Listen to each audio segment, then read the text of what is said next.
নিশ্চয়ই আজ আমার অতিথি নান আদার দেন দীপক অধিকারী ওরফে দেব।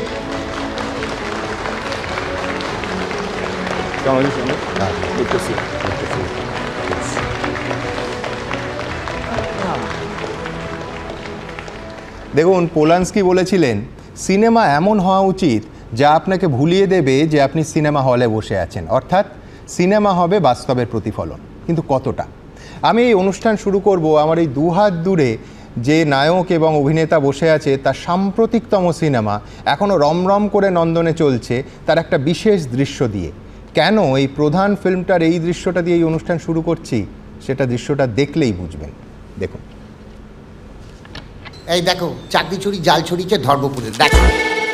হ্যাঁ, তো তুমি তো পরীক্ষা দিয়ে পেয়েছো, তুমি ভয় পাচ্ছ কেন? ভয় পাচ্ছি কেন? আরে বাবা, যারা ঘুষ দিয়ে চ্যানেল ধরে ঢুকেছে তাদের জন্য যদি আমাদের পুরো প্যানেলটা বাতিল হয়ে যায় তাহলে কি হবে? ধ্যাৎ, সকাল সকাল যত সব বাজে কথা।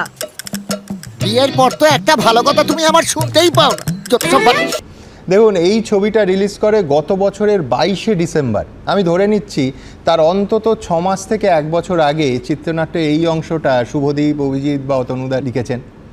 দেব, তুমি নিজেও এই ছবির অন্যতম প্রযোজক। আমার প্রথম প্রশ্ন হবে যে 22শে এপ্রিলের ঘটনা হুবহু 22শে ডিসেম্বর রিলিজ করা একটা ফিল্মে কিভাবে মিলে যায়? এ তো ম্যাজিক।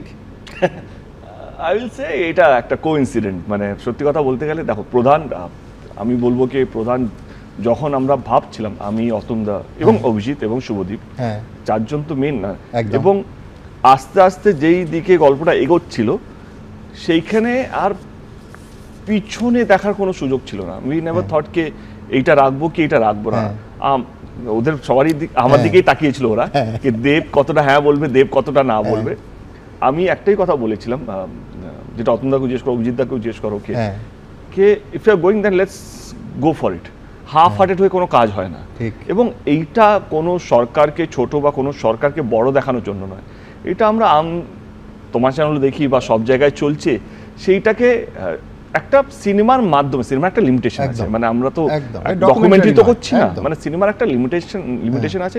সেই লিমিটেশনের লাইসেন্সটা নিয়ে একটা গল্প বলা, এবং প্রধান মূলত ইটস এ পলিটিক্যাল ড্রামা, মানে ইটস নট আ, কিন্তু বাস্তবের প্রতিফলন, বাস্তবে যে ছবিগুলো আমরা দেখি তারই একটা সিনেমাটিক রূপ।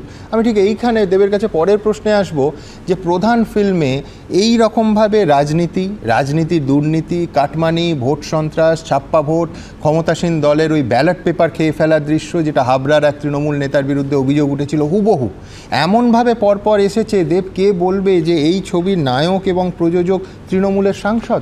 আমার প্রবলেমটা তোমারও দোষ না। আমার মনে হয় যে যারা দেখেছে তারা শুধু ভুলটা দেখেছে, তার অপোজিটে একটা সৎ পুলিশ অফিসার, একটা সৎ নেতা, একটা সৎ টিচার, আমাদের পার্সপেক্টিভ ছিল, সেই জন্যই কিন্তু লোকের ভালো লেগেছে।